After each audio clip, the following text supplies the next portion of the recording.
নমস্কার বন্ধুরা, chef Shrabani daily vlog চ্যানেলের পক্ষ থেকে সবাইকে স্বাগত জানিয়ে আজ আবারও একটা রেসিপি আপনাদের সাথে শেয়ার করতে চলেছি। আপনারা প্রথম থেকে পুরো ভিডিওটা শেষ পর্যন্ত দেখতে থাকুন। ভিডিওটি ভালো লাগলে লাইক দিয়ে আমার পাশে থাকুন। আজকে বানাবো আলুর পকোড়া বা বড়া। চলুন তাহলে শুরু করি।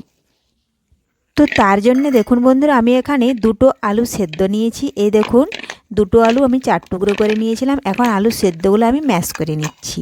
এই দেখুন, হাত দিয়ে ম্যাশ করে নেব। তার আগে যদি কোনো বন্ধু আমার চ্যানেলে নতুন হয়ে থাকেন, চ্যানেলটি সাবস্ক্রাইব করে বেল আইকন হলে সেট করে দিন সবার প্রথমে আমার রেসিপি পেতে। দেখুন বন্ধুরা, আমি আলু ম্যাশ করা হয়ে গেছে। আমি আলুর পরিমাণ অনুযায়ী চাল গুঁড়ি নিলাম। এই দেখুন, আমি এখানে 2 চামচ চাল গুঁড়ি নিয়েছি আর দিলাম স্বাদ মতো লবণ। এখন আমি দিচ্ছি পরিমাণ মতো জিরে গুঁড়ো, দেব পরিমাণ মতো লাল লঙ্কার গুঁড়ো। এখন ভালোভাবে হাত দিয়ে সব কিছু উপকরণ একসাথে মাখিয়ে নেব।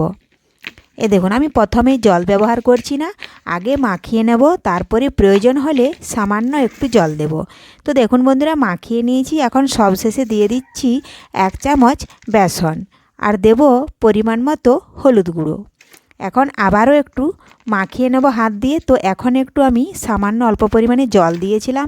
তো দেখুন বন্ধুরা, মাখিয়ে একটা টোয়ের মতন করে নিয়েছি। আর এই দেখুন, এখন হাত দিয়ে ছোট্ট ছোট্ট লেচির আকারে নিয়ে দেখুন গোল গোল করে একটু চ্যাপ্টা করে নিচ্ছি। শেপটা আপনাদের পছন্দ মতো আপনারা দেবেন। তো দেখুন বন্ধুরা, হাতের তালুতে আমি একটু তেল নিয়ে নিচ্ছি। আর এইভাবে এখন সমস্ত বড়া বা পকোড়াগুলো আমি আগে বানিয়ে নিচ্ছি। রেসিপিটি বানানো খুবই সহজ।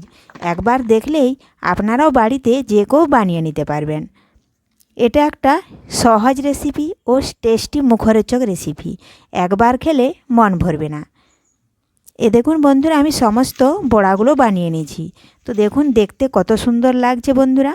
আর এখানে দেখুন, গ্যাস ধরিয়ে কড়াই বসিয়ে দিয়েছিলাম। কড়াই ভালোভাবে গরম হয়ে যেতেই আমি তেল দিয়েছিলাম, সাদা তেল। তো এটা ডুবো তেলে ভাজতে হবে। একটু তেলের মধ্যে দেখুন দিয়ে আমি দেখে নিলাম তেল ভালোভাবে গরম হয়ে গেছে। এখন আমি এই তেলের মধ্যে বড়াগুলো ছেড়ে দেব। এই দেখুন বন্ধুরা, এক এক করে বড়াগুলো আমি ছেড়ে দিচ্ছি। আর তেলটা কিন্তু খুব ভালোভাবে তাতাতে হবে।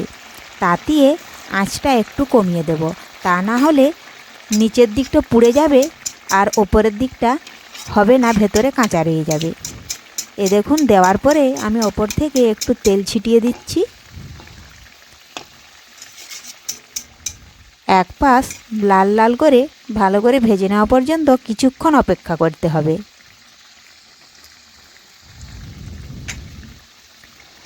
দেখুন বন্ধুরা, এক পাশ ভালোভাবে ভেজে নিয়েছি। এখন আমি আরেক পাশ এইভাবে নাড়াচাড়া করতে করতে দেখুন উল্টে নেব। এই দেখুন, লাল লাল হয়ে গেছে। এখন আমি উল্টে আরেক পাশ লাল লাল করে ভেজে নেব।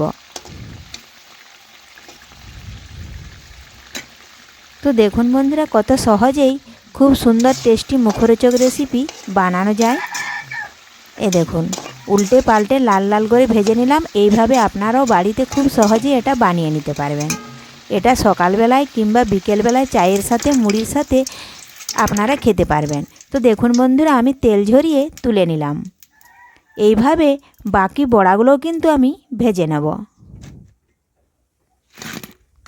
যে বাকি আছে সেটাও এখন তেলের মধ্যে দিয়ে দিচ্ছি। আর উল্টে পাল্টে একই রকমভাবে দেখুন আমি সমস্ত বড়াগুলো ভেজে নিয়েছি। রেসিপিটি ভালো লাগলে লাইক, শেয়ার, কমেন্ট করতে অবশ্যই ভুলবেন না বন্ধুরা। ধন্যবাদ। ফিরে আসবো আবারও।